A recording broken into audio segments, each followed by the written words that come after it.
Okay, I just kind of wanted to pop on really quick and share with you guys my kind of foolproof for my body.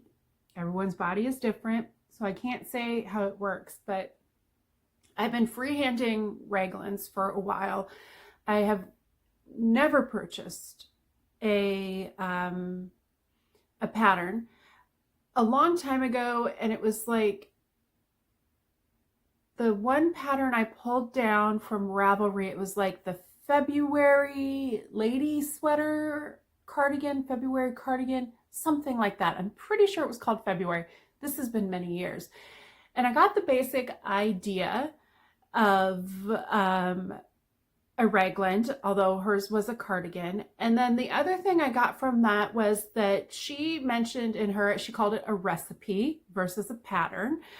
But she also, one of the things she did was like, oh, I've heard a lot of people complaining that the arms aren't big enough in the thing. Because again, all of our bodies are different. So she probably made it for her body type and she probably had thinner arms.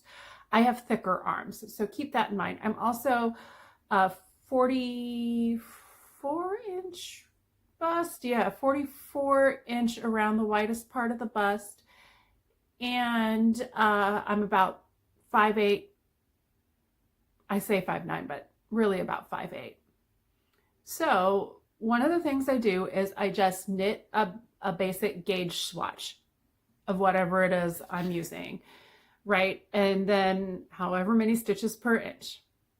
I want my neck opening, so we're just going to take like this example. Well, this wasn't exactly this, but I want like a 22-inch neck opening. I'm just going to say that 22 inches, that goes straight over my head. I have a tiny head, so it'll go straight over my head without stretching. So if I take an average worsted weight on like a size 6 needle, you know, that generally comes out to like 6 stitches per inch. So 6 times 22 for the neck is 132. So I'm going to cast on 132 inches. Sorry, I've got my little notepad. You can't see it. I wrote it all in color crayon because that's all I have right here is color crayon. I don't know why I've got color crayons right there. Don't ask. Whatever. Again, whatever. So then 132 stitches, and then I divide that by 3 because you've got your front part, your back part, and then your arms are half that size of your front and back. So we divide it by 3, which gets me 44 stitches. So I know I want 44 stitches across the front, 44 stitches across the back, and then I have an extra 44 stitches. And again, I'm chubby of arm, right? So then I just divide that last 44 into half. So 22 and 22. So 44, 22, 44, 22 stitches. Those are my stitches around. So wherever I'm starting, if my starting stitch is at that spot, it's usually center back. So I'll do like, I'll put in my center, my starting and ending stitch marker. On this particular one, I would go 22, I would cast on 22 stitches, then put my next stitch marker, 22 stitches, 22 stitches, next stitch marker, 44 stitches, next stitch marker, 22 stitches, next stitch marker, and then 22 to the back. So I have 44 all the way across the back.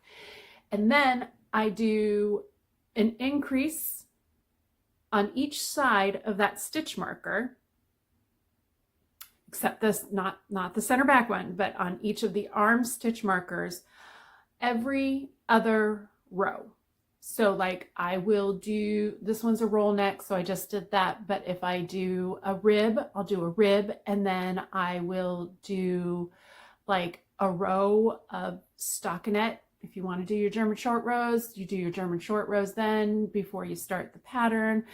And then at that point, I increase every other row, 1 stitch on each side of the stitch marker. So you're doing 1, 2, 3, 4, 5, 6, 7, 8. 8 in one round, next round you'd increase nothing. 8 in one round, next round you increase nothing. And I do that, my measurement from here to about here, the underarm where I like is about 12 inches.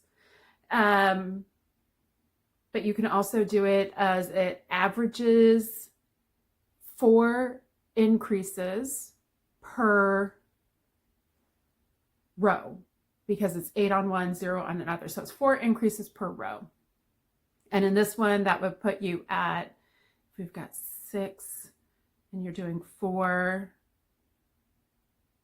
2/3 of an inch every row that you're increasing. So you can figure out from your neck to your chest and see if that will work for you. Like if you do that, so like the 12 times the 4, 12 times 4, holy geez, 44, 48 stitches. So it would be 132 plus 48 stitches. 132 plus 48 is be 180 stitches. And then you can see, does that 180 stitches by the time I go my however long, or that'll also help you figure out however long it is. I don't know if I'm talking gibberish to a bunch of people. This is like my brain just working out patterns of how I've done it. And so this works for me. Again, though, I am tall. I am large to extra large, generally on the extra large side. And I got chunkies. I got Hello Helens and Baba Betties. So that's how I do a raglan without a pattern. And I don't know if that's going to work for everybody. Like if your arm is smaller, then maybe you just figure it out. So you take a couple stitches out of each sleeve, right? So then you have maybe 46-20, 46-20, something like that, instead of the 22. Or, maybe you don't have, maybe you are shorter in stature, so, but bigger in bust. So maybe you've got to do more increases, like every row increases. You just might have to figure out the math on that. But that is my general formula of how I do a raglan with just my head, just with a gauge swatch in my head. So you gauge swatch. You multiply that by how big you want your neck opening. That is your number of stitches you're going to cast on. You divide that by 3.